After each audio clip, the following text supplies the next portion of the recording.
श्री ओम नमः सिद्धेभ्यः सर्वमंगलमांगल्यं सर्वकल्याणकारकं प्रधानं सर्वधर्माणां जन्मं जयतु जैनं जयतु शासनम् जैनं जयतु शासनम्। पंच परमेष्ठी भगवान की जय।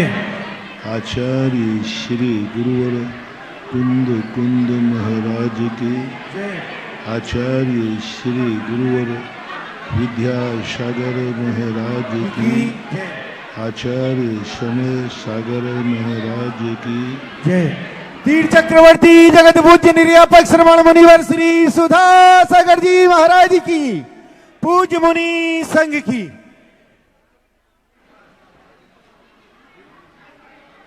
ओम शांति।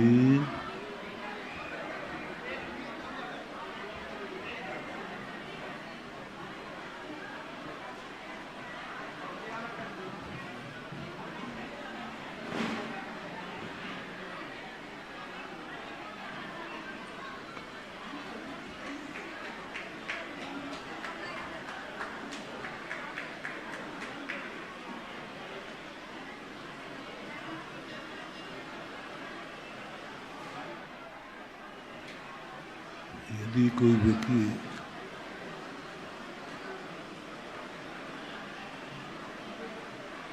अपना उत्थान चाहता है कि मैं आगे बढ़ूं, जो जहां है वहां से कभी आगे बढ़ने का भाव आवे तो ये तीन बातें ध्यान रखना। देखो अभी भी आवाज आ रही है नीचे, कितनी बातें कर रहे हैं आप लोग। देखो अभी भी बात कर रहे हैं आप।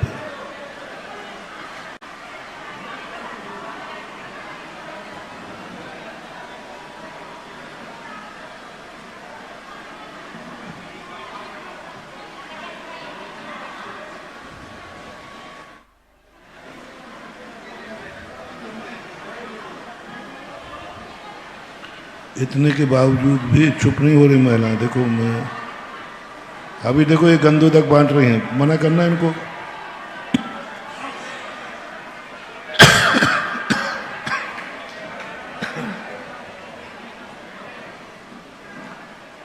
ओम शांति शांति।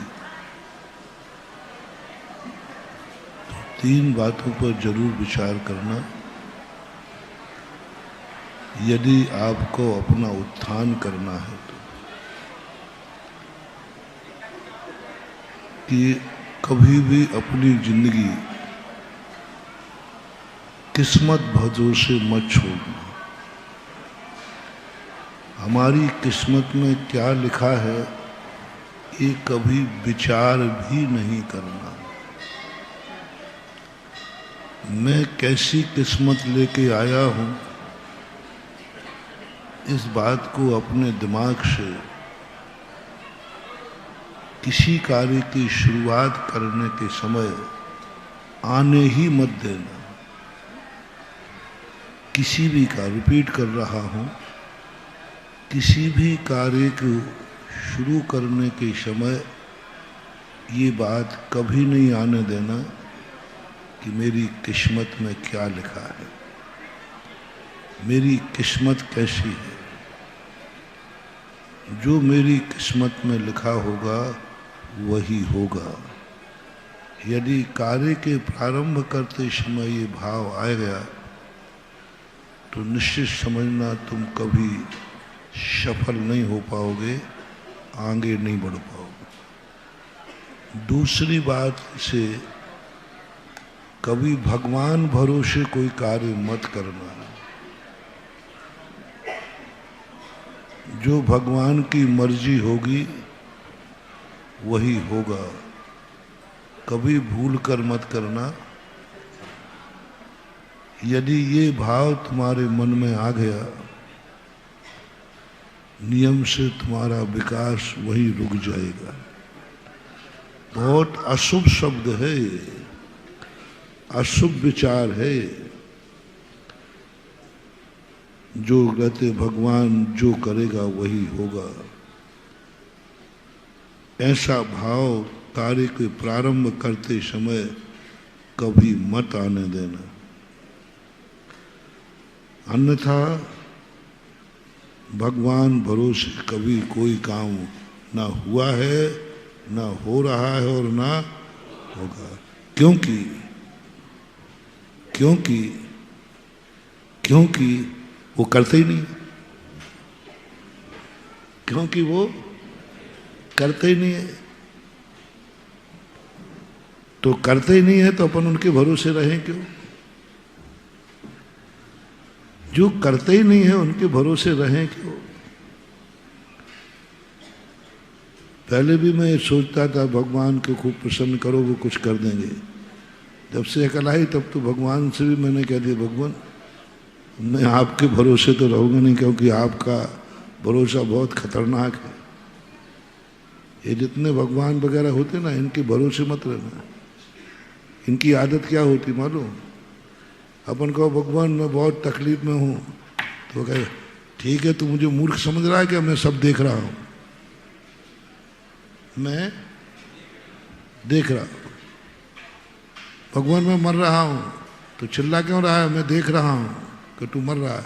भगवान मैं मर गया, तो क्या चिल्ला क्यों रहा? मैं देख रहा हूँ ना कि तू मर गया। अब बताओ, मैं दुखी हूँ तो देख रहा है, मैं मर रहा हूँ तो, मैं मर गया तो अरे बचाओ, बोले मैं देख रहा हूँ। बस इससे ज्यादा इनका कोई काम नहीं है। भगवान भरोसे कभी मत रहना। बहुत अशुभ है जिंदगी में कार्य प्रारंभ करते समय।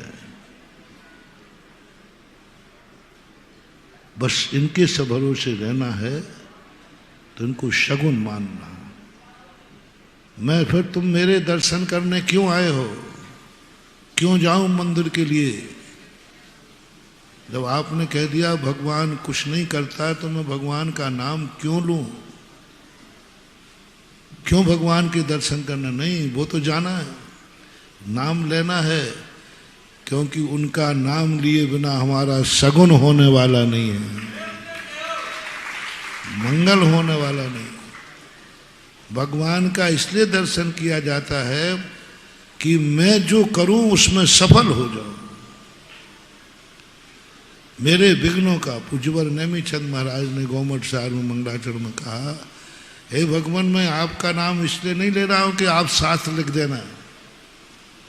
शास्त्र तो मैं लिखूंगा, लेकिन बस इस लिखते समय कोई विघ्न ना आवे, इसलिए आप मेरे लिए मंगल हैं। बहुत अच्छी बात कही, आप मंगल हैं। मैंने मंगलाचरण किया है, मेरे पापों का गलन हो, मैं पापों का गलन कर सकूं और आने वाले विघ्नों को टाल सकूं और ग्रंथ पूरा कर सकूं, ये है मंगल का स्वरूप। तो देव शास्त्र गुरु मंगल मानो, उत्तम मानो, लेकिन इनके भरोसे मत रहना। इसलिए अपने यहां चारों को मंगल कहा। अभी तक मैंने किसी भी मंत्र में, पुराने मंत्रों में जो आराध्य मंत्र हैं, उनमें संकट मोचक नहीं लिखा। नमोकार मंत्र को मंगल कहा है। सब मंगलों में प्रथम मंगल मंगल है। चत्तारी मंगलम, अरहंत मंगलम, सिद्ध मंगलम, शाहू मंगलम, केवली पर्णतो, ये सब मंगल है। इनको छोड़ना नहीं है। ये सगुन है, ये शुभ के संकेत है। इनका दर्शन करना भावी पर्याय में कुछ अच्छा होने की उम्मीद है। इनका नाम लेना विघ्नों को दूर करने में कारण बनता है। ये नहीं करते, समझना, इनके नाम लेने से होता है, ये नहीं करते, ये सगुन करते। इनके दर्शन करने से हमारे अंदर शक्ति जागती, ये नहीं करते हैं। हमें करने की शक्ति प्राप्त होती है इनके दर्शन से, इनकी पूजन से हमारी छुपी हुई शक्तियां जाग जाती हैं। माचिस की काड़ी के भरोसे अंधेरा दूर नहीं करना। माचिस की काड़ी के भरोसे अंधेरा दूर नहीं करना। माचिस की काड़ी फिर किस लिए है? फिर सब माचिस की काड़ी फेंक दें? नहीं, माचिस की काड़ी जरूरी है, लेकिन माचिस की काड़ी के भरोसे नहीं रहना। माचिस की काड़ी से अपना दीप जला लो, फिर अपने दीपक पे भरोसा करना। कोई माचिस की काड़ी से उजेला कितनी देर मिलेगा? एक क्षण भर को, 2 सेकंड 3 सेकंड पर। बाकी का ये भगवान गुरु सब माचिस की काड़ी के समान है। इनके भरोसे हमारा अंधकार दूर नहीं होने वाला है, लेकिन इनके बिना भी अंधकार दूर होने वाला नहीं है। ये मिलेंगे तुरंत अपना दीपक जलाओ, अपना अंधकार दूर हो जाता है, अपनी ज्योति जाग जाती है। इनकी ज्योति से पास जाने से हमें इनके दीपक का प्रकाश कोई कार्यकारी नहीं। भगवान को केवल ज्ञान हुआ, हमें क्या मिला? हम तो अज्ञानी के अज्ञानी रहे। वे अनंत शक्तिमान हो गए, हमें क्या मिला? हम तो शक्तिहीन रहे। वे अनंत सुखी हो गए, हमें क्या मिला? हम तो दुखी के दुखी रहे। वो सिद्धालय चले गए, हमें क्या मिला? हम तो संसार के संसार में रहे। हमें क्या मिला उनका पर भरोसा करने से? हम हताश हो जाएंगे, हम नास्तिक बन जाएंगे। इसलिए मैं कह रहा हूं, कहीं मंदिर जाने के बाद हम नास्तिक न हो जाए। मंदिर गए थे आस्तिक बन करके, और मंदिर जाने के बाद कितने लोग नास्तिक हो जाते हैं। मंदिर जाते हैं विश्वास के साथ, लौटते ही उनका विश्वास टूट जाता है। मंदिर जाते हैं बहुत भक्ति के साथ, और मंदिर के बाद लोगों को घृणा हो जाती है। नमोकार मंत्र की माला फेरते हैं बड़ी आस्था के साथ, फिरने के बाद अनास्था हो जाती है। सबसे खतरनाक मोड़ है महानुभाव। बहुत बड़ा मोटिवेशन दे रहा हूं। जो धर्म नहीं कर रहे हैं, जो धर्म को नहीं जानते हैं, जो धर्म से अभी बहुत दूर है, जो भगवान को नहीं जानते हैं, भगवान से बहुत दूर हैं, जो गुरु को नहीं जानते हैं, गुरु से बहुत दूर हैं, जो शास्त्र को नहीं जानते, शास्त्र से बहुत दूर है, वे व्यक्ति दुर्भाग्य हैं। लेकिन उससे बड़ा दुर्भाग्य वो है जो धर्म को जानने के बाद, धर्म को करने के बाद धर्म से घृणा हो जाती है। अब बोलो खतरनाक कौन हुआ? कम से कम जो धर्म को नहीं जान रहा था, तो उसे धर्म से राग भी नहीं था, तो देश भी नहीं। धर्म को अच्छा भी नहीं मान रहा था और बुरा भी नहीं मान रहा। लेकिन ये दूसरा व्यक्ति कौन है? जो धर्म करने के बाद धर्म से घृणा कर बैठा। भगवान के दर्शन के बाद नास्तिक हो गया। मैं भगवान को नहीं मानता हूं। कौन कह रहा है? नहीं मानने वाला नहीं, जो मान चुका वो कह रहा है मैं अब धर्म को नहीं मानता, मैं गुरुओं को नहीं मानता। जो मान चुका है, मैं नमोकार मंत्र की माला नहीं फेरूंगा, जो फेर चुका है। ये मंदिर की महानुभाव कभी मत आने देना,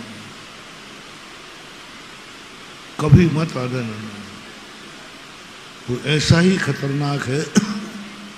एक जमीन पे चल रहा है और एक आकाश में उड़ने के बाद जमीन पे गिरा, जमीन पे चलने लायक भी नहीं बचोगे।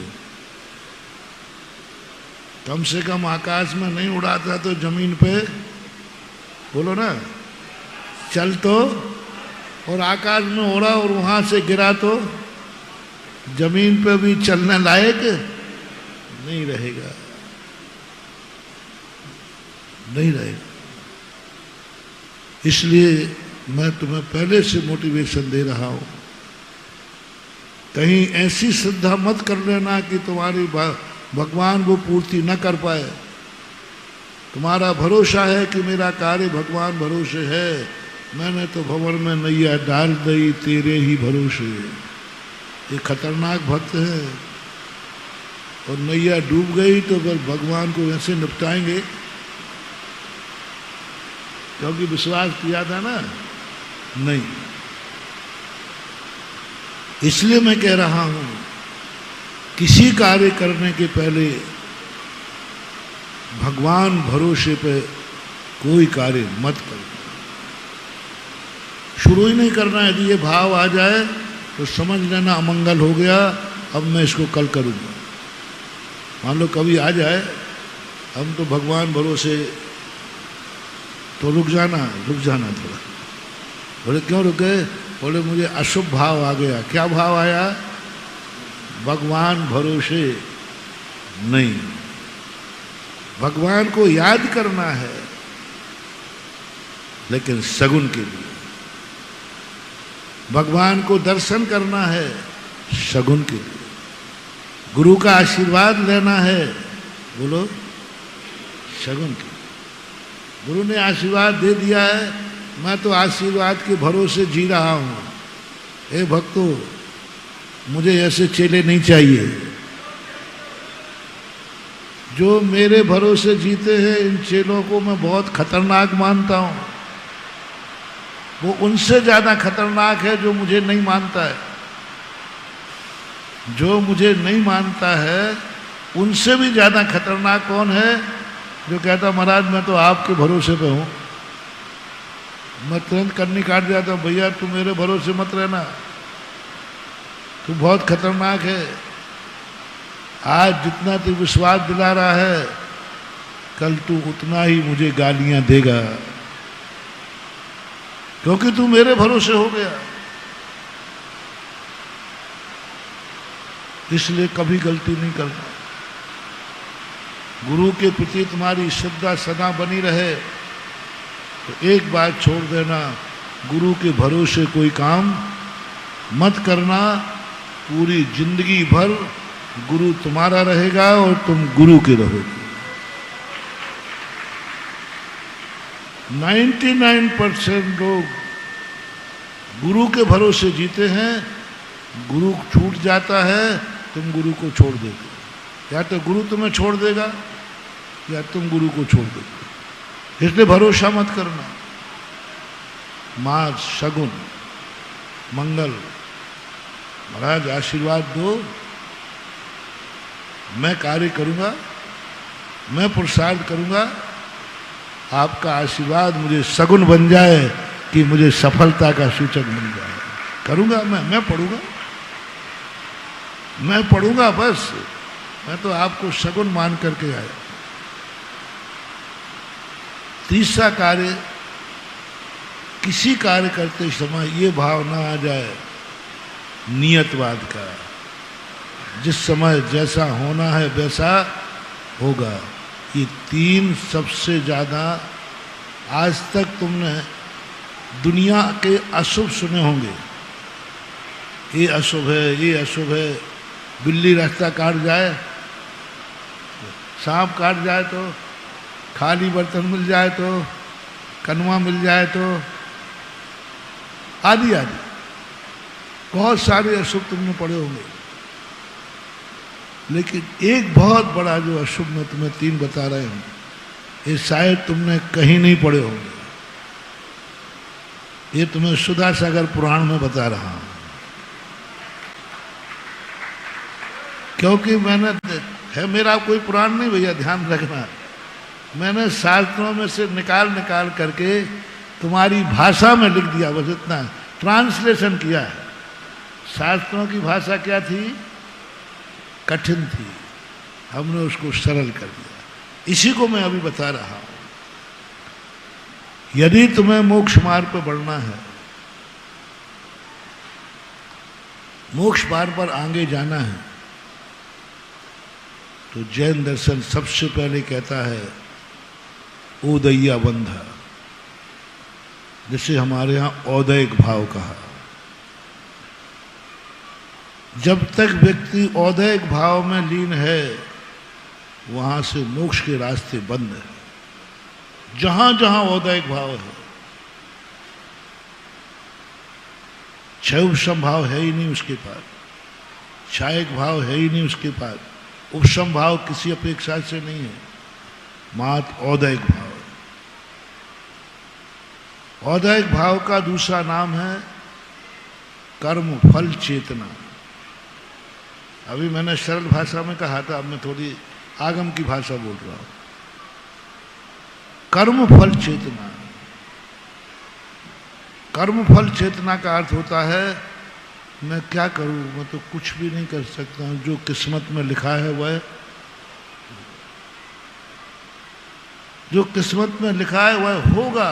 होगा शब्द कह रहा हूं, जो किस्मत में लिखा था वो हो गया नहीं, ये नहीं कहा मैंने। जो किस्मत में लिखा था वही हुआ, ये नहीं कहा मैंने। ये अशुभ नहीं है, ये तो ठीक है। मेरी किस्मत में यही लिखा था, ये कब बोलना? जब कार्य हो जाए या कार्य बिगड़ जाए। अब सबसे बड़ा शुभ कारण क्या है? अब देखना, इसी चीज को, अभी मैंने उसी चीज को अशुभ कहा ना, अब देखो उसी को शुभ कर रहा हूं। अपने जैन दर्शन धनानंद जादूगर, टनाटन जादूगर है बिल्कुल। अभी तो उसको शुभ कर देता हूं। जब काम करके तुम सफल हुए, अब तुम फूल के कुप्पा हो रहे हो, मैंने किया, मैंने तो तुरंत कहता है आ गया हूं, चुप बैठ, किस्मत में ऐसे ही लिखा था इसलिए हो गया, भगवान की ऐसे ही मर्जी थी, सो ऐसा ही होना था, सो हो गया। अब ये अमृत बाण है अहंकारी को शांत करने का। काम बिगड़ गया, रोने बैठा था, कुछ हुए कार्तिकेय स्वामी धर्मानुपरीक्षा, ये कर्म पूरब किए हैं खोटे, तेरी किस्मत में ऐसे ही लिखा था सो हुआ, किस्मत क्यों गंदी लिखी तूने, चुप बैठ जा। भगवान ने ऐसा ही देखा था, और जैसा होना था वैसा ये कब करना? जब फेल हो जाओ, अब बिल्कुल शांति आ जाएगी। और मैं कब कह रहा हूं? यही बात कार्य प्रारंभ करते समय अशुभ है। कर्म फल चेतना कह दिया, और कर्म फल चेतना जो रहता है, जीता है, संसार का सबसे बड़ा पापी है वो जो कर्म फल चेतना पर जीता है।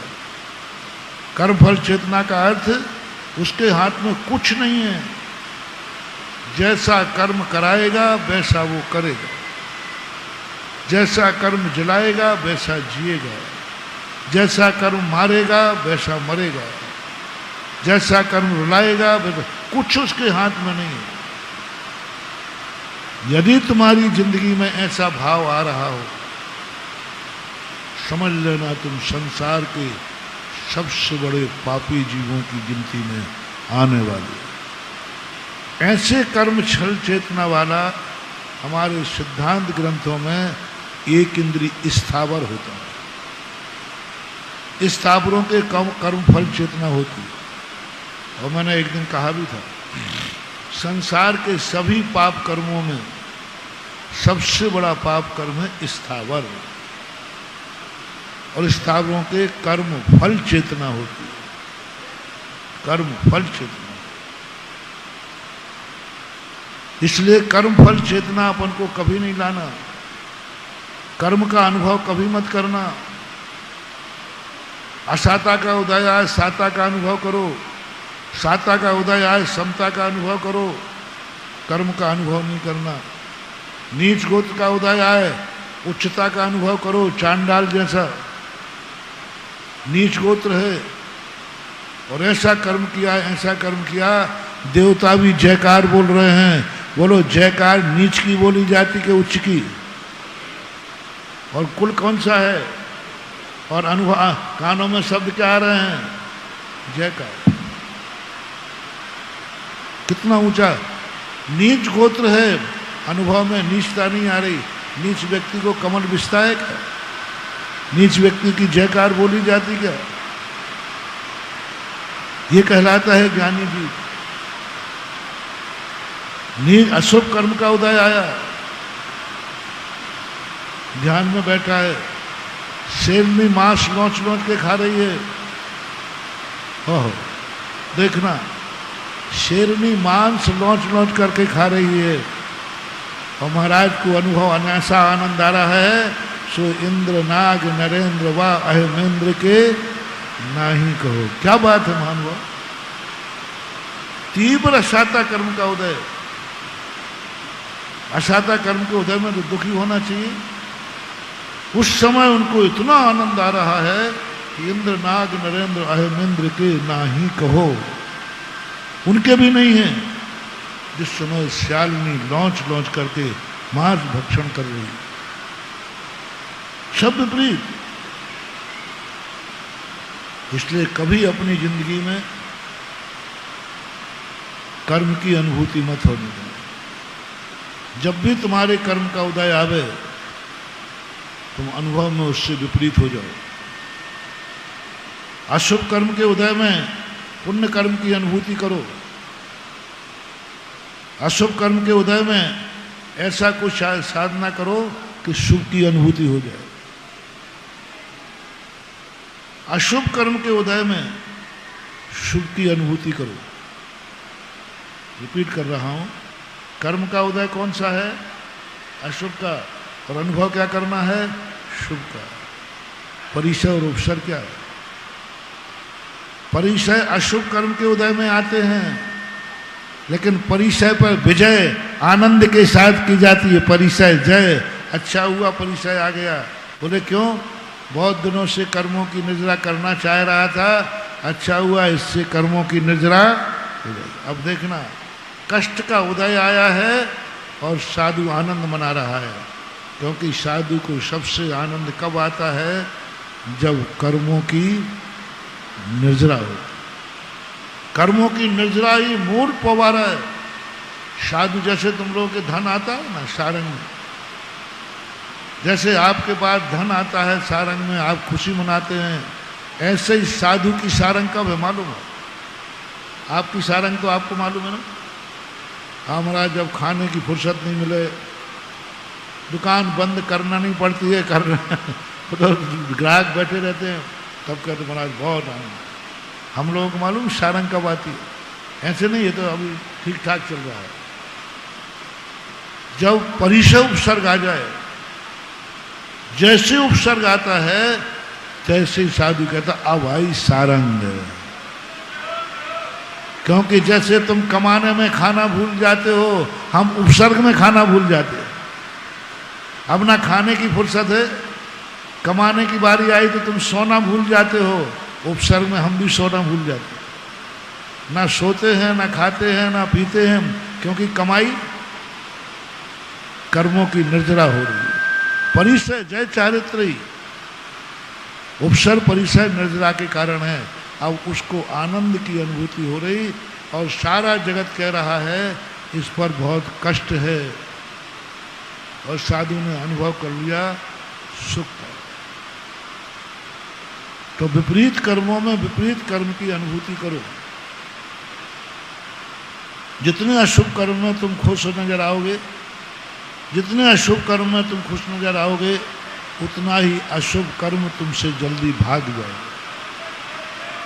और अशुभ कर्म में अपन जितने रोएंगे उतना ही हम मोक्ष से दूर होते जाएंगे। औदैक भाव, कर्म फल चेतना, कर्म फल चेतना की तरफ अपनी जिंदगी न चली जाए, थोड़ी भी नहीं चली जाए। मन से, वचन से, काय से कर्म की कठपुतली नहीं बनना है अपन को। क्या बात हो गई महानुभाव, बांधने वाला बड़ा होता है कि बंधने वाला? बांधने वाला बड़ा होता है कि बंधने वाला? तो हमने कर्मों को बांधा है, कर्मों को हमने बांधा है, तो हम बड़े हैं। कर्म तो जेली हैं, बांधा है हमने। लेकिन आज उल्टा हो रहा है, जेलर से जेली डरते थे और आज जेलियों से जेलर डर रहा है। अरे जेलर निकल जाता था तो जेली थर थर कांपते थे, और आज जेलर डरते हैं जेलियों से। एक सारे जेलियों ने मिलकर जेलर को जला डाला, जेलियों में मिलकर। तो ये हम उस जेल की बात नहीं कर रहे, अपने जेल की बात कर रहे हैं। हम जेलर हैं, हम जेलर हैं। कर्म हमने बांधे हैं और कर्म हमें नचा रहा है, कर्म हमें नचा रहा है। पुण्य पाप मिल दोय, पायन बेड़ी डाली। बताओ क्या हो गया? कर्म हमें नचा रहा है, उसकी औकात तो देखो। कर्म की क्या ताकत है? संसार में सभी द्रव्यों में सबसे ज्यादा ताकतवान जीव द्रव्य, और ये जीव द्रव्य कर्मों के नचा रहा है। कर्म हमें नचा रहा है, जब चाहे रुला देता है। कर्म चाहे तो हम हंसेंगे, कर्म चाहे तो हम रुलाएंगे, कर्म चाहे तो हम सो जाएंगे, कर्म चाहे तो जगा देंगे, कर्म चाहेगा तो खा लेंगे, कर्म चाहेगा तो। कर्म ने कहा नहीं खाने दूंगा आज, लो साहब नहीं खाने देगा, बुखार आ गया अब खा लो। थोड़ा सा स्वाभिमान जगाओ। हम कर्म की इतनी कठपुतली बन गए हैं कि वो जैसा चाहे वैसा नचा रहा है। जागो और फटकारो कर्म से, हे कर्म मैं जीव राजा हूं, तू मुझे नहीं नचा सकता, मैं तुझे नचाऊंगा। बस ये स्वाभिमान हमें जगाना है। कर्म के एक बार भी अपने मन में भाव आ गया कि मेरी किस्मत में जो लिखा है वही होगा, ये कर्म तुम्हें नचा डालेगा, बहुत बुरी हालत करेगा तुम्हारी।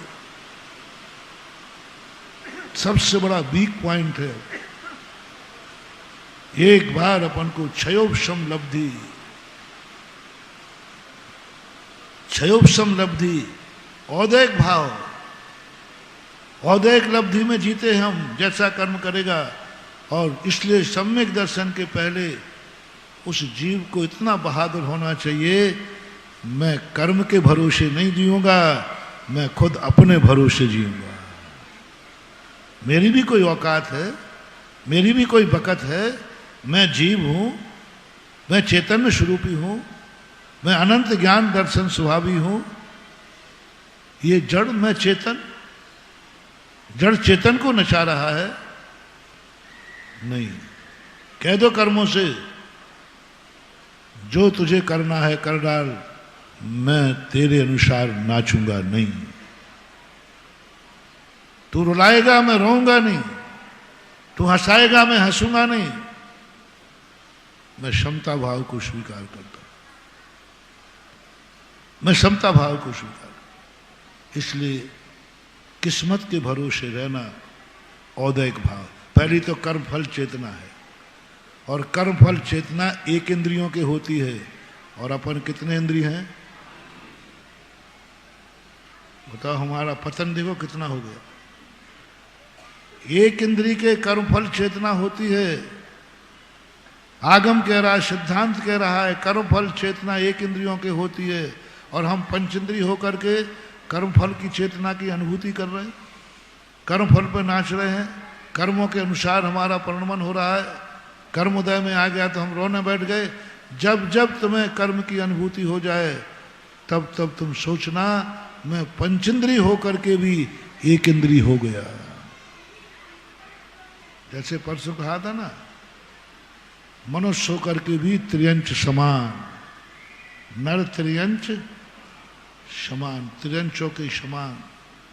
मैं पंचेंद्री होकर एक इंद्री हो गया। बोले क्यों? मुझे कर्म के उदय की अनुभूति हो रही है, मैं कर्म के अधीन हो गया हूं, कर्म जैसा चाहे मेरे से कराएगा। सावधान, मैं आपकी भाषा में बोल रहा हूं। अब मैं क्या कर सकता हूं? कर्म जैसा कराएगा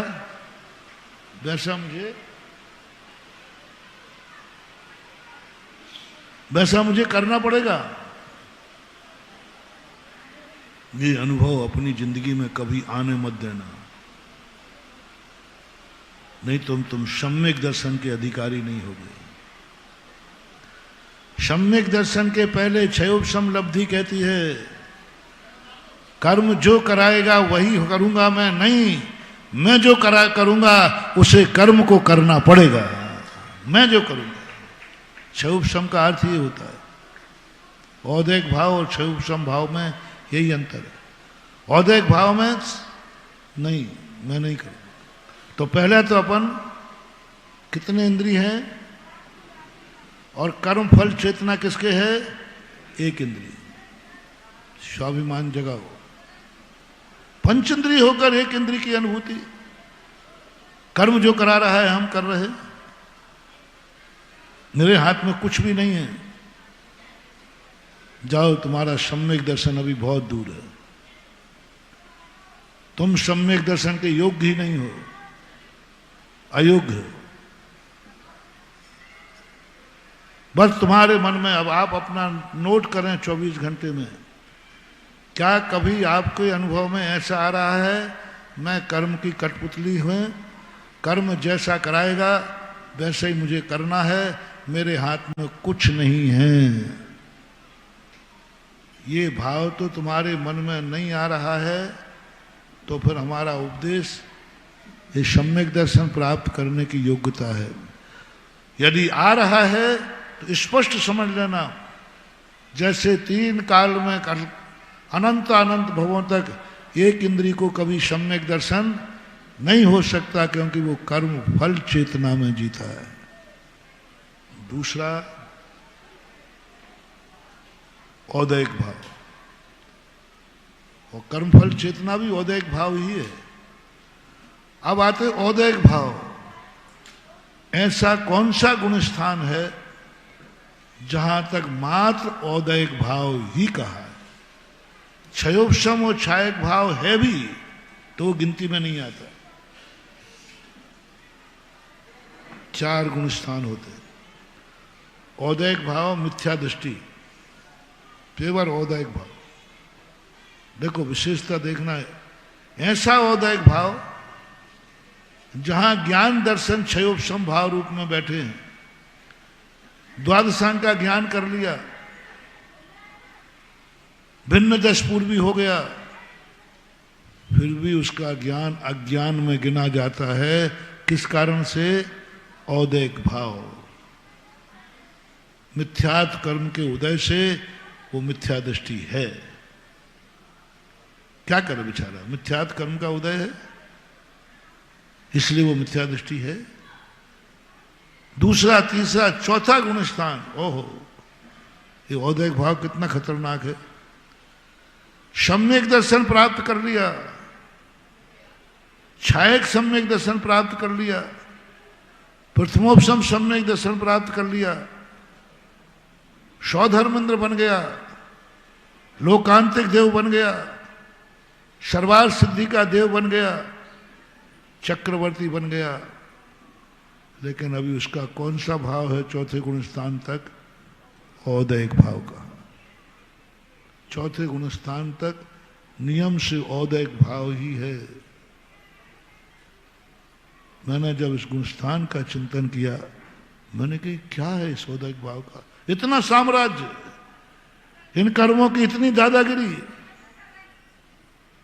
छायक सम्यक दृष्टि, छायक भाव होना चाहिए था, नहीं, चौथे गुण स्थान में 4 गुण स्थानों तक औदैक भाव होता है। छायक सम्यक दृष्टि है, क्षयोपशम सम्यक दृष्टि है, उपशम सम्यक दृष्टि, मात सबसे बड़ा है असंयम। पहले गुण स्थान में ज्ञान दर्शन क्षयोपशम भाव में ठहरे थे, लेकिन मिथ्यात्व का बोला वाला था कि विसारा सम्यक ज्ञान भी अज्ञान की कोटि में आ गया। द्वादशांग का ज्ञान, मैं कुशास्त्रों के ज्ञान की बात नहीं कह रहा हूं, जो द्वादशांग पढ़े हैं सम्यक ज्ञानी, सम्यक ज्ञान 11 अंग 14 पूर्व पढ़े हैं,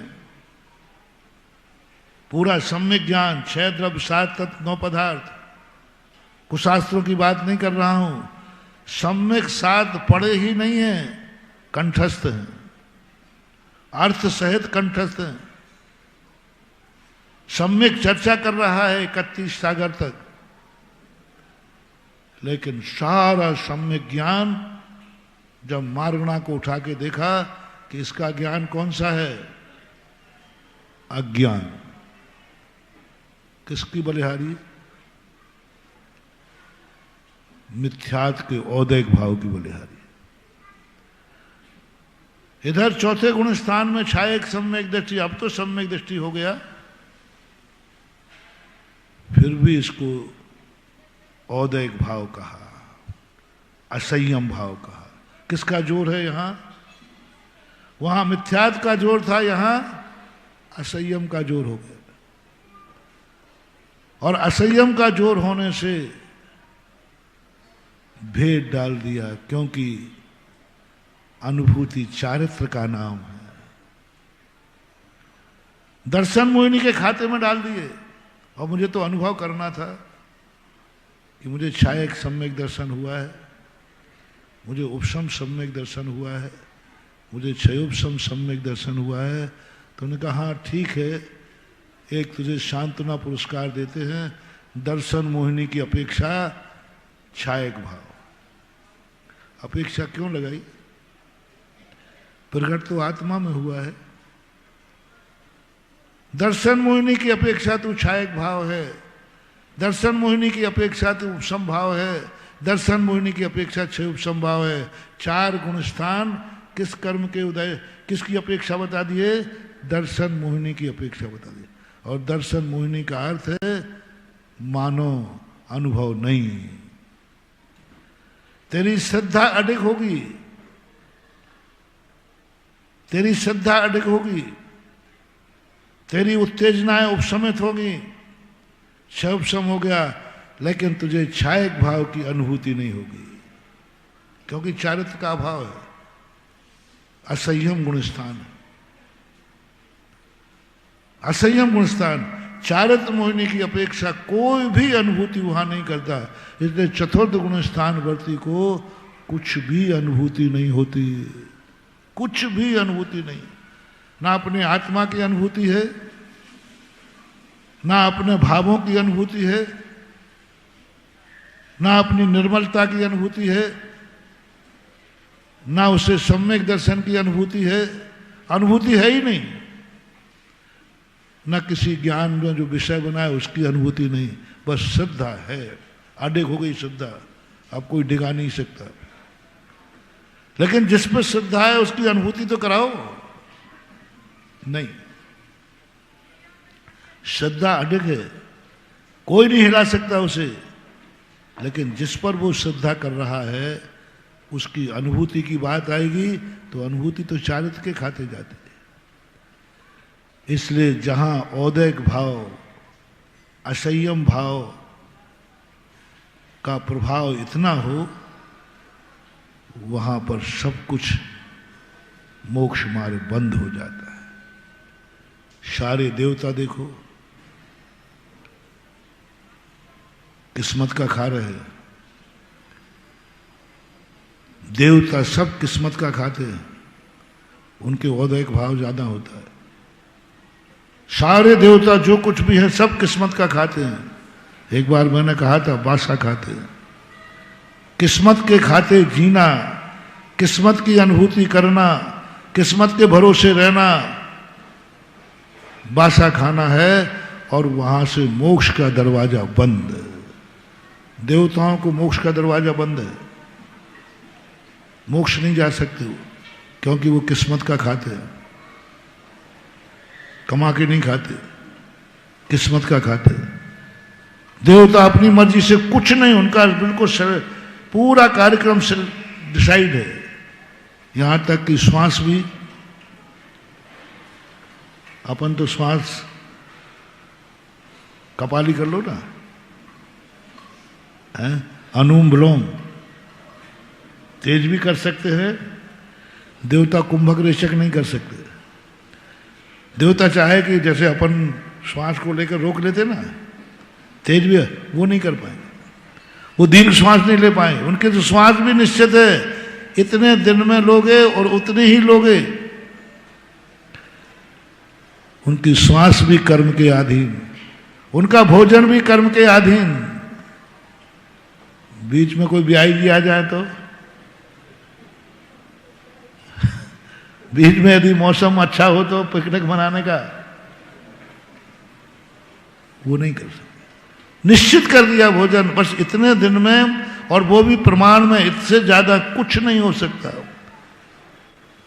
किस्मत की कठपुतली बनते हैं देवता, किस्मत की कठपुतली बनकर जीते हैं देवता, इसलिए उनको मोक्ष के दरवाजे नहीं बनते, मोक्ष बंद होगा।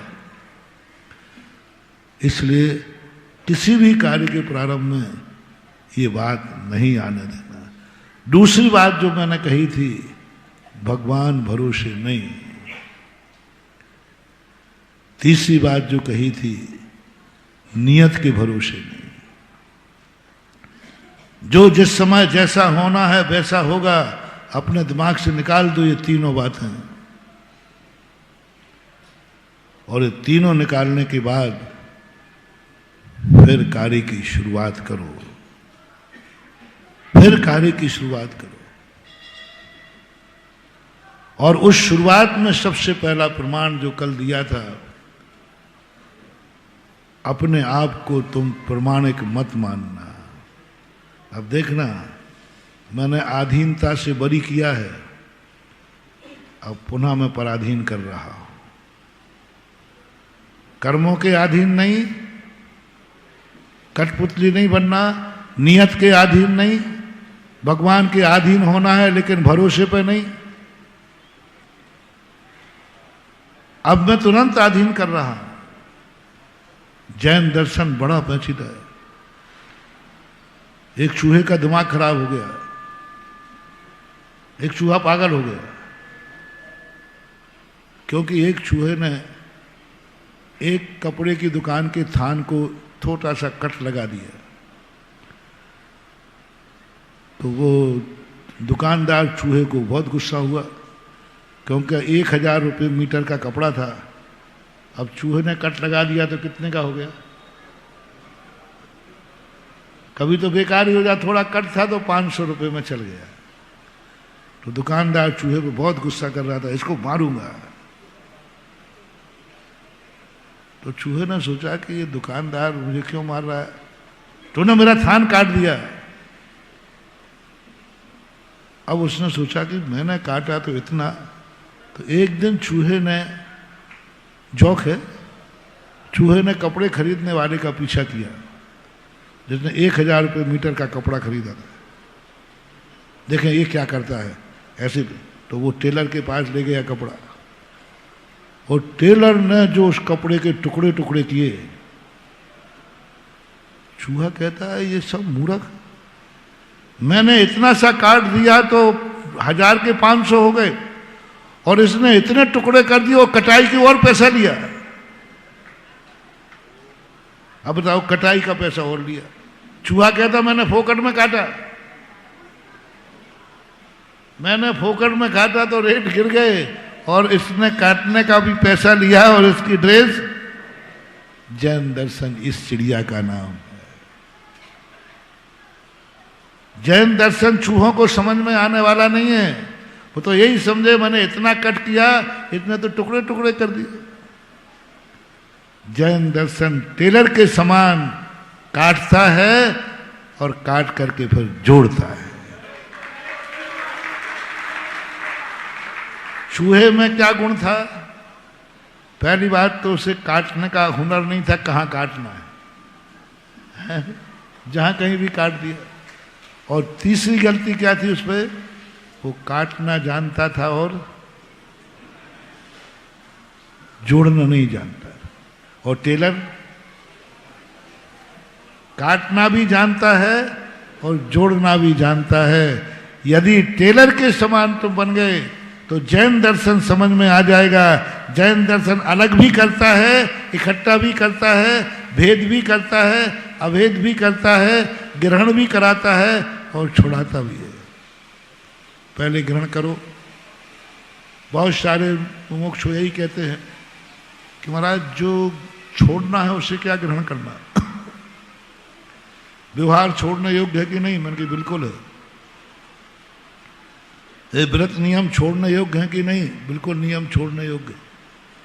तो महाराज जो छोड़ना है उसे क्या ग्रहण करना? उसे छोड़ना है, उसे क्या ग्रहण करना? वही मैं पूछ रहा हूं। जब काटना है तो सीना क्यों? और सीना था तो काटा क्यों? यही भूल कर रहा है। व्यवहार छोड़ने योग्य था, है और रहेगा, तो फिर ग्रहण क्यों करना? ऐसे ही मूर्ख हैं। जैसे एक व्यक्ति ने कहा, एक निश्चयाभासी था जो नियम लिया था, जो चीज छोड़ना है उसे मैं ग्रहण नहीं करूंगा। व्यवहार की सब क्रियाएं छूटेंगी तो ग्रहण क्यों करना? मंदिर एक दिन छूटेगा, ग्रहण क्यों करना? पुण्य एक दिन छूटेगा, उसे क्यों कमाना? यही धारणा थी। वो स्टेशन पर पहुंच गया। बोले कहाँ जाना साहब? शिखर जी जाना है। बैठ गया शिखर जी की ट्रेन में। और जब हजारीबाग आया, पारसनाथ स्टेशन आई, तो भाई उतर जाओ। बोले मैंने बैठने का टिकट लिया था। मैंने बैठने का टिकट लिया था, उतरने का थोड़ी लिया था। और मुझे शिखर जी जाना है। अब बताओ, ट्रेन पारसनाथ टोंक को ले जाओ, वहां भी उतरना पड़ेगा। जब मंदिर में अंदर जाओगे तो दूसरा व्यक्ति स्टेशन पर खड़ा है, वो बसी में बैठने। बोले जिसमें उतरना उसमें बैठना क्या? ये निश्चयाभासियों का यही हाल हो रहा है। एकांतवादियों का निषेध क्यों किया? पहला व्यवहाराभासी है, वो गाड़ी में बैठ गया, उतरने को तैयार नहीं। बोले बैठने का टिकट लिया, मैं तो नहीं उतरूंगा। ये कौन है? व्यवहाराभासी। व्यवहार की क्रियाओं में इतना उलझ गया, इतना उलझ गया कि उनके अलावा कुछ सोच ही नहीं रहा कि मुझे इन सबको छोड़ना भी है। व्यवहाराभासी जिंदगी में व्यवहार को पकड़ लेता है, क्रिया कांडों को पकड़ लेता है, कभी स्वप्न में भी इससे ऊपर उठने का भाव नहीं करता, इससे कभी ऊपर उठने का भाव नहीं करता। ये व्यवहाराभासी कहलाते। बैठ गए गाड़ी में, बस बैठे, अब अप डाउन होते रहो। गाड़ी पुनः लौट के आएगी, पुनः चलते जाओ। स्वर्ग से नरक, नरक स्वर्ग से त्रियंच, त्रियंच से नरक, नरक से मनुष्य, चारों गतियों में व्यवहाराभासी चारों गतियों में घूमता रहता है। निश्चयाभासी क्या करता है? वो थोड़ा समझदार है। वो कहता है जब गाड़ी से उतरना है तो बैठना। जाना कहाँ है? बोले शिखर जी जाना है। लेकिन मैं उसी गाड़ी में बैठूंगा तो उतरूंगा नहीं, और उतरना है तो मैं बैठूंगा। अब क्या करें? वो सागर रेलवे स्टेशन पर खड़ा है। जिंदगी भर खड़े खड़े मर जाना, लेकिन तुम शिखर जी कभी पहुंच नहीं पाओगे। तुम्हें जैन दर्शन का अनेकांत समझना है। गाड़ी में बैठना भी है और गाड़ी से उतरना भी है, बल्कि बैठना बहुत खतरनाक है, बहुत। आप गाड़ी में कैसे बैठते हो? चलती गाड़ी में रूमाल फेंकते हो सीट पे। अरे रिक्शे भाई, अरे महाराज जो है तो है, बैग फेंकोगे, रूमाल फेंकोगे, चलती गाड़ी में जल्दी हैंगर पकड़ के चढ़ जाओगे, क्योंकि क्या चाहिए है? कितनी मेहनत से मिला, कितनी मेहनत से सीट मिली है, रिजर्वेशन कराया, कितनी मेहनत से सीट मिली है। और जैसे ही ईसरी आने वाली है, सिंगल सीट छोड़ना चालू कर देते हो। कितने जल्दी छोड़ देते हो। यह है जैन दर्शन का अनेकांत। बड़ी रुचि से ग्रहण करो, और जब आगे का रास्ता बढ़ना है तो उसको ऐसे छोड़ दो जिससे हमारा कोई मतलब ही नहीं था। ऐसे छोड़ दो, छोड़ने का भाव ही मत करो, उतर जाओ, अपने आप छूट जाएगी। व्यवहार प्राप्त करने के लिए मेहनत करना है, प्राप्त करने के लिए परिश्रम करना है। व्यवहार छोड़ने की चिंता मत करो रे महाराज। ये व्यवहार की क्रियाएं कब छूटेंगी, ये व्रत नियम कब छूटेंगे? तुम्हें छोड़ना नहीं है। तुम्हारी तो स्टेशन आ जाए तो उतर जाओ, गाड़ी अपने आप छूट जाएगी। छूटने का, उतरने का कोई टिकट नहीं है, उतरने को किसी से पूछना नहीं है। लेकिन बैठने के लिए टिकट लेना है, स्टेशन मास्टर से पूछना है, बहुत मेहनत करना। छोड़ने की कोई विकल्प नहीं करना, किसी से नहीं पूछना, कोई टोकने वाला नहीं है, सीधा आप उतर जाइए। व्यवहार की क्रियाएं छोड़ने के लिए कोई मेहनत नहीं करना, महाव्रतों को छोड़ने की कोई मेहनत नहीं करना। अपने आप शुद्ध उपयोग में लीन हो जाओ, केवल ज्ञान होगा। महाव्रत छोड़े नहीं जाते हैं, महाव्रत छूट जाता है। पाप छूटते नहीं हैं, पाप छोड़े जाते हैं। पाप छूटते नहीं हैं, पाप छोड़े जाते हैं। पुण्य छोड़ा नहीं जाता है, पुण्य छूट जाता है। बहुत अच्छा उदाहरण है। पाप बुद्धिपूर्वक छोड़े जाते हैं। पाप छोड़ने के लिए गुरु ढूंढा जाता है। पाप छोड़ने के लिए दीक्षा ली जाती है। पाप छोड़ने के लिए साधना की जाती है। पाप छोड़ने के लिए मन वचन काय को गुप्ती रूप धारण किया जाता है। और पाप छोड़ने के लिए कितनी मेहनत, कितनी मेहनत, कितने सारे सब पाप को छोड़ने के लिए तो कहते हैं असुहादो विनिवृत्ति सुहे पवित्ति जान चारतम। अशुभ से निवृत्ति करने के लिए कितनी मेहनत है। गुरु ढूंढो, गुरु कृपा हो जाए तो बात बन जाए। फिर उसके बाद भी साधना करो, तपस्या करो। पाप को काटना है ना, तलवार की धार पर चलना है। और पुण्य को छोड़ने के लिए इन महाव्रतों, ये महाव्रत छूटेंगे, रत्नत्रय छूटेगा। स्वाध्याय बंदियों को ये बात समझ में नहीं आए तो उनके मन पसंद बात दे रहा हूं। मुनि व्रत वगैरह प्राप्त करना, व्रत प्राप्त करना, ये इनको कोई कठिन नहीं है। ये कहते हैं तो अनंत बार हो गए महाराज, कोई बड़ी बात नहीं है। हालांकि 12 भावनाओं में ये सब चीजें कठिन कही। हमारे शास्त्रों में तो ये कहा स्थावर से त्रस होना दुर्लभ है। त्रिशों में भी एक इंद्री बढ़ना दुर्लभ है। फिर पंचेंद्री होना दुर्लभ है, संगी होना दुर्लभ है, संगी में मनुष्य होना दुर्लभ है, मनुष्य में भी उच्च कुल में होना दुर्लभ है, उच्च कुल में भी व्रत लेना दुर्लभ है, व्रतों में भी मुनि बनना दुर्लभ है। ये सब दुर्लभतम दुर्लभ हैं। लेकिन आजकल के निश्चयाभासी को क्या लगता है, ये सब दुर्लभ नहीं है, ये तो अनंतों बार ग्रहण कर ली। बिल्कुल यूं कहते हैं, काय की दुर्लभ। मुनिव्रत पालन में काय की दुर्लभता, ये तो अनंत बार हो गया। चलो कोई बात नहीं, मान लेता हूं मैं तो। आपने कहा महाराज मुनिव्रत पालन बनना कोई कठिन नहीं है, अनंत बार पाल चुके हैं। हाँ बात सही कर रहे हैं, बिल्कुल झूठ नहीं बोल रहे, बिल्कुल झूठ नहीं बोल रहे, अनंत बार पाल चुके।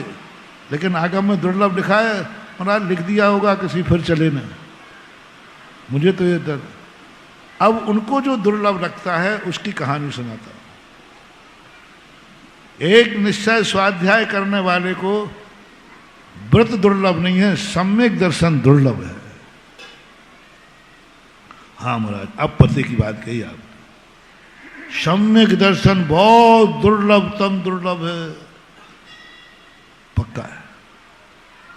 जिस सम्यक दर्शन को दुर्लभता से प्राप्त किया, जिस सम्यक दर्शन को बहुत दुर्लभता से प्राप्त किया, सुनो रे महानुभाव, उसी बात के लिए पूज्यवर अमृतचंद सूरी कहते हैं ये भी छोड़ेगा, छोड़ना पड़ेगा।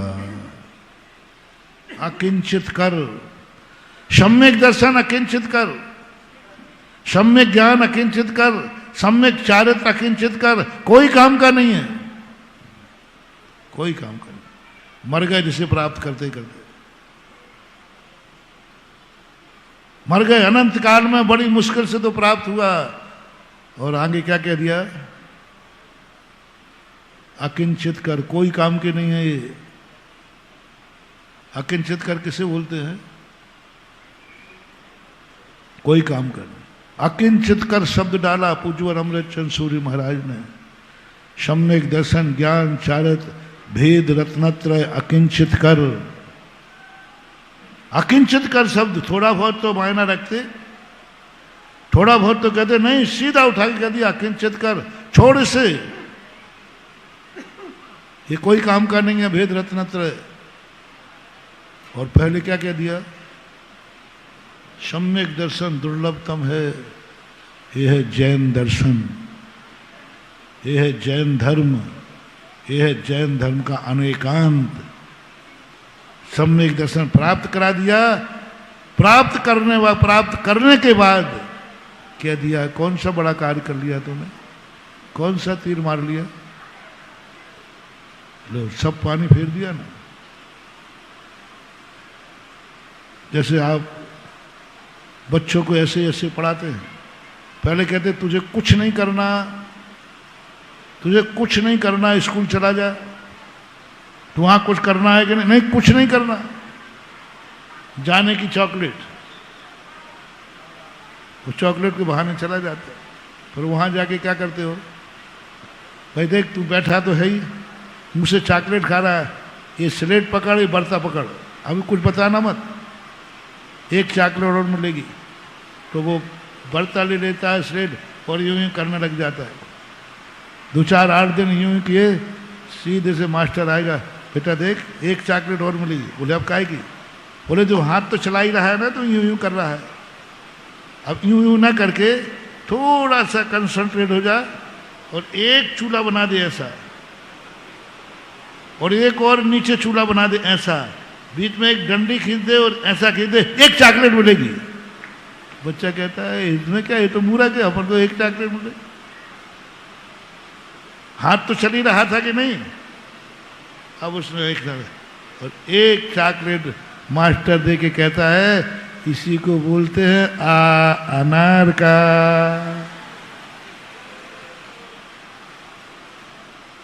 अब अनार का सीख गया, बोले अनार का सीख गया तो क्या हो गया, थोड़ा शब्दों को जोड़ना सीख, सबको को जोड़ना सीखने के बाद इतना ही कर लिया तो क्या किया, इसको समझने का प्रयास कर।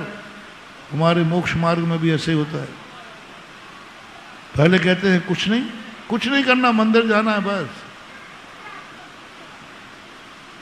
फिर धीरे धीरे मंदिर जाने लगा। बोले मंदिर जाने से क्या होता है मंदिर जाने से को नियम धर्म पाल, दोनों साहब नियम धर्म पालने लगे। बोले इससे क्या होता है, मुनिव्रत पाल, देव साहब मुनि बन गए। क्या करना मुनि गए? ये 28 मूल पालन करना, ये पाल लिए, अब तो ठीक है। बोले क्या खाक ठीक है? सीधा पूछा क्या खाक ठीक है? अब वो कह रहा बेचारा कि आपने घर छुड़ा दिया, बाहर छुड़ा दिया, कपड़े छुड़ा दिए, धन दौलत छुड़ा दिए, 28 महान गुण करा दिए, केशवन करवा दिए, अब और कार्य प्राण लेना है क्या? अब और बताओ क्या करना? क्या गजब का जैन दर्शन! निर्दोष 28 मूल पालन करने वाले, मासोपवास करने वाले, सब कुछ पूरे आगम का ज्ञान करने वालों को जब कहा अब तो मैं ठीक कर रहा हूं, 0 नंबर, क्या खाक ठीक कर रहा है? मुनिव्रत धार अनंत वार ग्रहविक उपजायो, पै निज आत्म ज्ञान बिना। ऐसी गाज गिरा दी, खया हुए पानी भर दिया। बोले क्या खाक ठीक कर रहा है? मुनिव्रत पाल लिया है तो कौन से तीर मार लिया, कौन सा बड़ा कार्य कर लिया? तो अब और क्या करना है? सो निज आत्म ज्ञान बिना सुख। अब इनको पाने के बाद तू निज आत्मा में लीन हो जा। ये सब कोई काम के नहीं है। अकिंचित कर शब्द कह करके सम्यक दर्शन को हिला दिया, और यहीं पर जैन दर्शन का सबसे उच्च सिंहासन मिल जाता है। इतनी बड़ी मेहनत से प्राप्त की हुई वस्तु को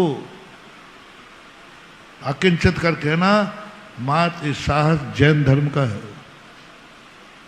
इतनी दुर्लभ तुम बताओ, किसी भी दर्शनकार ने इतना दुस्साहस नहीं किया। जो दुर्लभ वस्तु मिली उसको दुर्लभ ही कहते रहे। इतनी दुर्लभ वस्तु को अकिंचित कर कहा पूज्यवर अमृतचंद सूरी महाराज ने। मैंने जब ये पढ़ा, मैंने कि भगवान बहुत अति हो गई। बोले कुछ नहीं, अकिंचित कर, कोई काम का नहीं। ये जैन दर्शन है। इसलिए जैन दर्शन काटना भी जानता है और सीना भी जानता है। जैन दर्शन चूहे के समान नहीं है। जैन दर्शन टेलर के समान, दोनों काटते हैं, लेकिन चूहा काटता है लेकिन सीता नहीं। और जैन दर्शन कहता है काटो, जितने टुकड़े कर सको करो, लेकिन सीना भी आना चाहिए। और जो काट के नहीं जानता, बिना कटा हुआ कपड़ा पहने तो थान लपेटो सीधा, तो वो साड़ी बन जाएगी।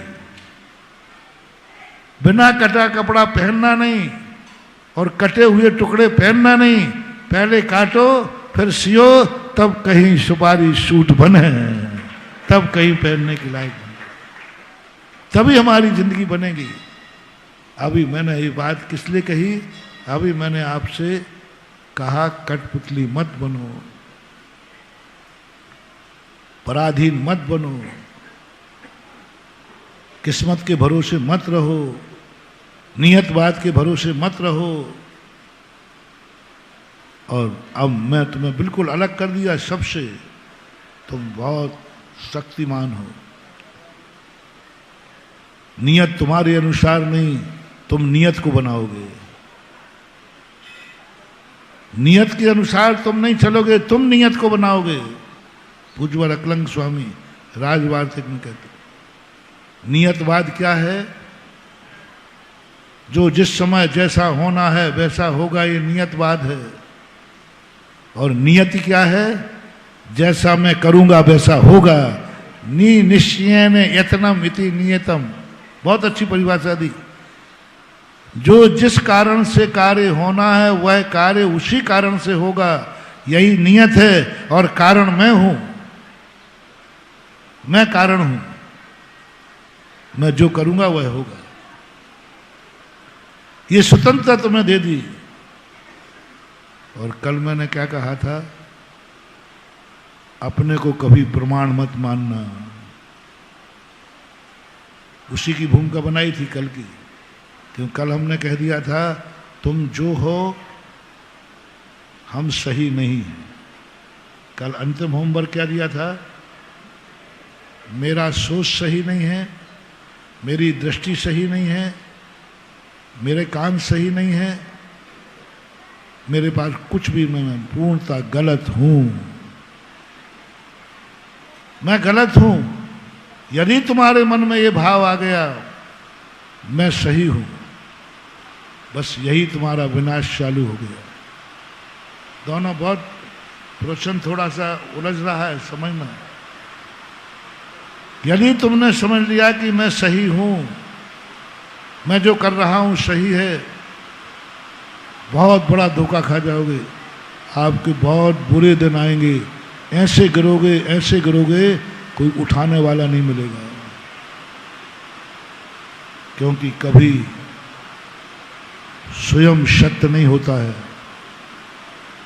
स्वयं का अनुभव प्रमाण नहीं होता है। हमेशा एक ही बात रटो, क्षयोपशम लब्धि में मैं गलत हूं, मेरा सोच गलत है। धीरे धीरे मैं क्षयोपशम लब्धि के भाव की तरफ बढ़ रहा हूं। लेकिन कौन क्षयोपशम लब्धि पालेगा? जो कर्म के अधीन नहीं है, पहला। जो नियतवाद के अधीन नहीं है, दूसरा। जो भगवान भरोसे नहीं है, तीसरा। और चौथा पॉइंट है, मैं सही नहीं हूं।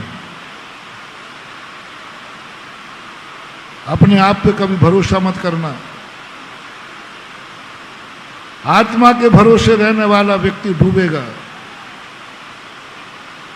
आत्मा पर भरोसा करने वाला व्यक्ति का नाश होगा।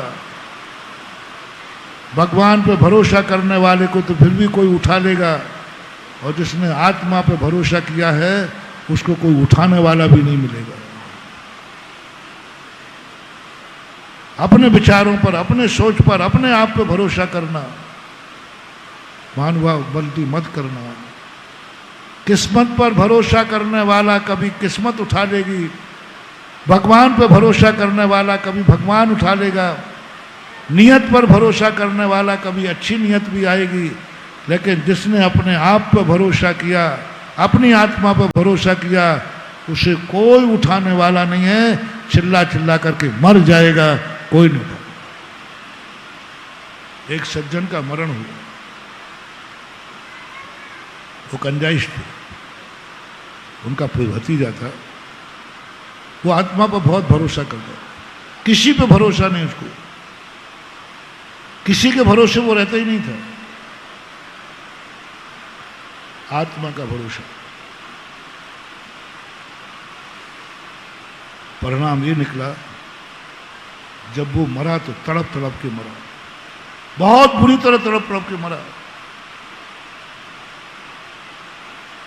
वो आए मेरे पास, बोले महाराज जी 24 घंटे स्वाध्याय करने वाला, आपको मालूम है, बहुत गजब का स्वाध्याय, समय सार पूरा कंठस्थ था, कम से कम 108 बार पढ़ा होगा।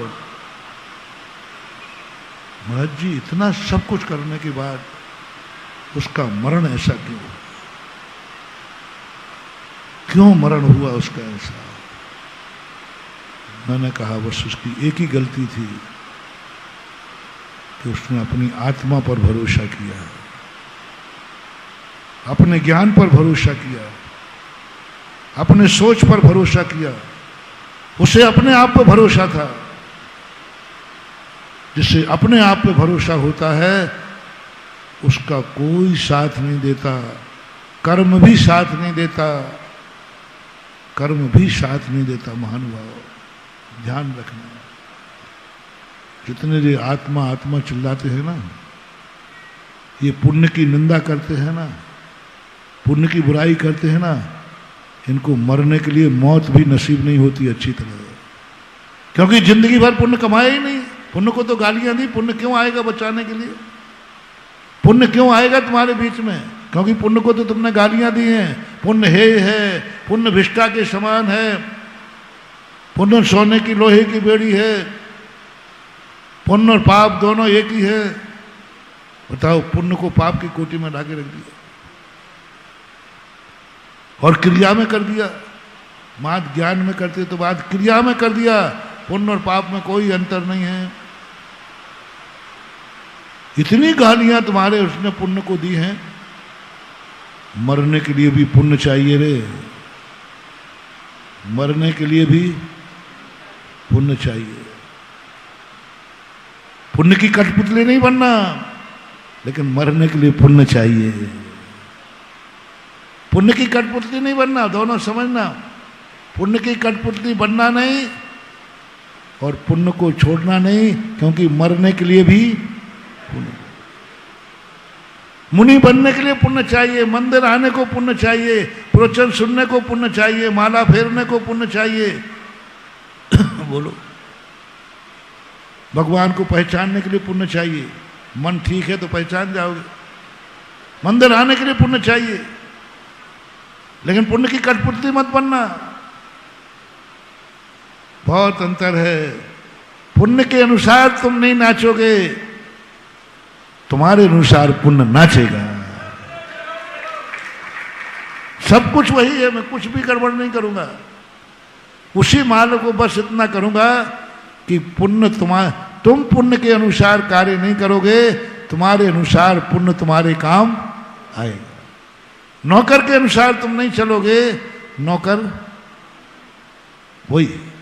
पुण्य को हटाना नहीं है, नहीं तो बहुत गड़बड़ हो जाएगा। आज हम मुनि बने हैं पुण्य की बदौलत।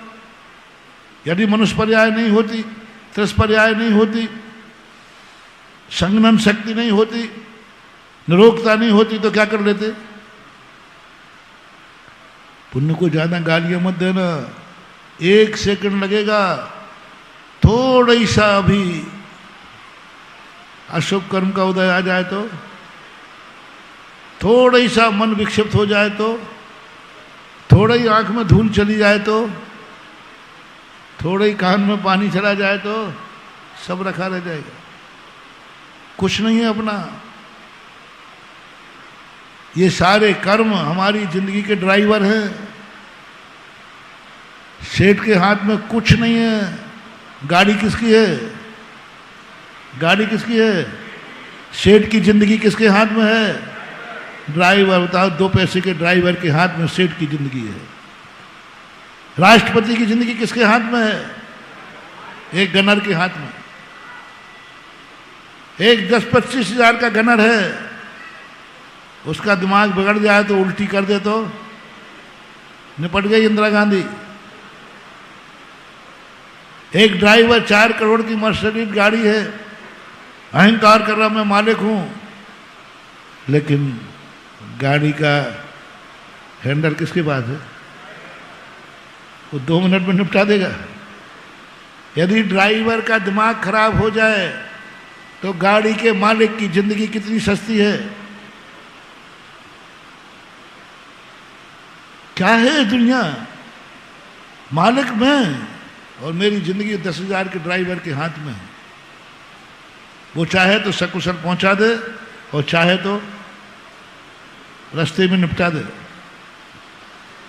10 हजार। इसी प्रकार से हम जीव राया है और हमारी जिंदगी 2 कौड़ी के पुण्य के अधीन है। हमारी जिंदगी का पुण्य का ड्राइवर कौन है? हमारी जिंदगी का ड्राइवर कौन है? पुण्य है। पुण्य के बिना हम कुछ नहीं। चाहे तो 2 मिनट में हमारा पुण्य हमारी सारी साधना बिगाड़ सकता है, सारी तपस्या बिगाड़ सकता है, सारा मुनि पर 2 मिनट में खत्म कर सकता है ये पुण्य। पुण्य का दिमाग बिगड़ जाए तो रखे रह जाओगे वो शास्त्रों का ज्ञान, रखे रह जाएंगे ये मुनि व्रत, रखे रह जाएंगे सारा अपना सब कुछ खत्म हो जाएगा। थोड़ा सा पुण्य का उदय गड़बड़ कर दे, ये कर्म थोड़ी सी गड़बड़ कर दे, अशुभ कर्म का उदय आती क्या हालत हो जाती है? बोलो ना। ज्ञान फ्यान कहाँ चला जाता है? सब गायब हो जाता है। इसलिए पुण्य को नाराज नहीं करना, क्योंकि हर वक्त पुण्य चाहिए। लेकिन पुण्य की कठपुतली मत बनना, शरीर के अधीन मत बनना, लेकिन शरीर को नाराज मत करना।